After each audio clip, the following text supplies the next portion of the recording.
কত মানুষ এখন হজে আল্লাহর ঘর তাওয়াফ করছে, নবীজিকে সালাম দিচ্ছে রওজার পাশে দাঁড়িয়ে, অথচ নিজের আপন ভাইয়ের জমি জাল দলিল করে নিজের নামে লিখে নিয়েছে। এটা আমি মনে হয় বেশি বলে ফেললাম। না, আমি নিজে ছিলাম হজে, দেখেছি। হজে আসার সময় বনের সম্পদগুলো ফাঁকি দিয়ে নিজের নামে লিখে নিয়েছে। বনকে তো মানুষ করে বিয়ে দিয়েছি, এই যথেষ্ট, আবার জমি দেব কেন? জমি দেবে কেন মানে তুমি তোমার বাবার ছেলে, আর ওইটা কি ও ধার করিয়ে দিছে?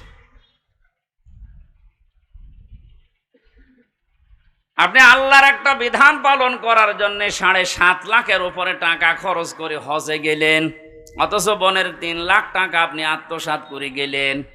এখানে বিধানটা কার ছিল? ওখানে আপনি এক আল্লাহর বিধান 2 রকম করে ফেললেন।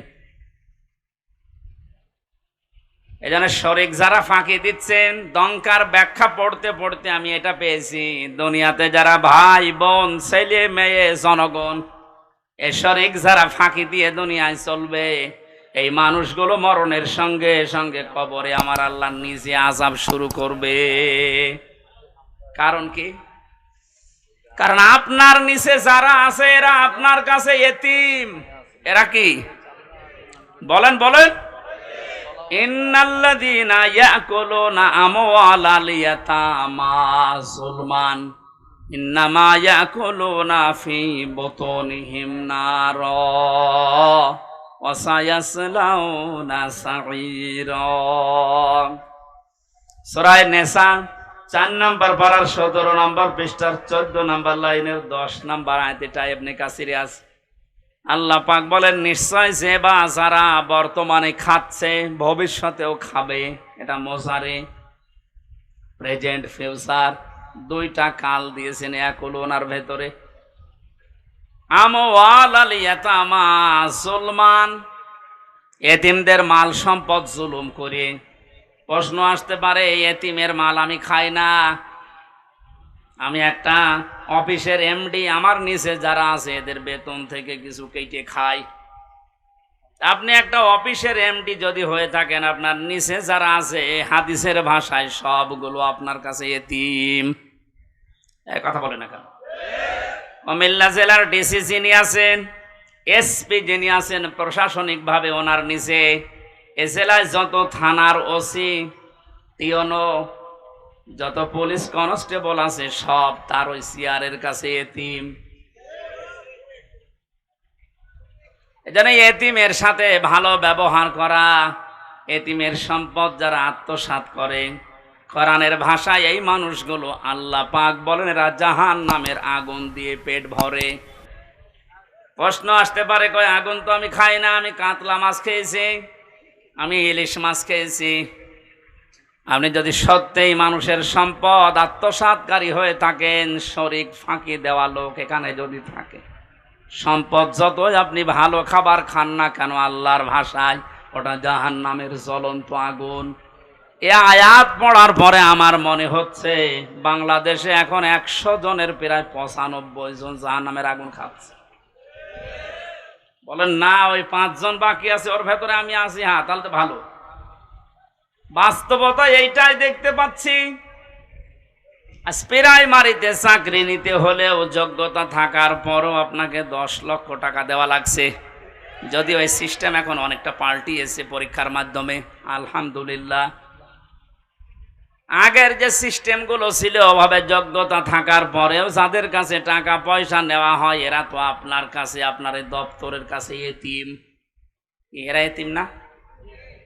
এদের কাছ থেকে আপনি হাদিয়া বলে নেন, আর তৌফা বলে নেন, আর চাই বলে নেন, স্পিরিট মানি বলে অনেকে নেয়। এগুলো সব হবে আল্লাহর ভাষায় জাহান্নামের আগুন। আল্লাহ এতটুকু যদি শেষ করে দিতেন, দুনিয়ার হিসাবে আমি আয়াত পড়তাম না, পরের শব্দটা আমার রাখতো, ওয়াসায়াসলাউনা সাঈরা। সিন, সাউফা, কদ, লাম, এরকম 13টা শব্দ আছে আরবি গ্রামারে। কোন সেন্টেন্সের আগে যদি একটা আসে, অর্থ হয় অতি তাড়াতাড়ি। আল্লাহ পাক এখানে সিন দিয়ে জানিয়েছেন, মানুষের সম্পদ যারা ফাঁকি দিয়ে খাও, জোর করে জুলুম করে অন্যায় ভাবে খাও, মিথ্যা মামলা দিয়ে তারে জেলে দিয়ে তার পরিবারের কাছ থেকে অবৈধভাবে টাকা নাও, না এদেশে বন্ধ হয়ে গেছে। হাজারো মানুষ এরকম বিপদে আছে।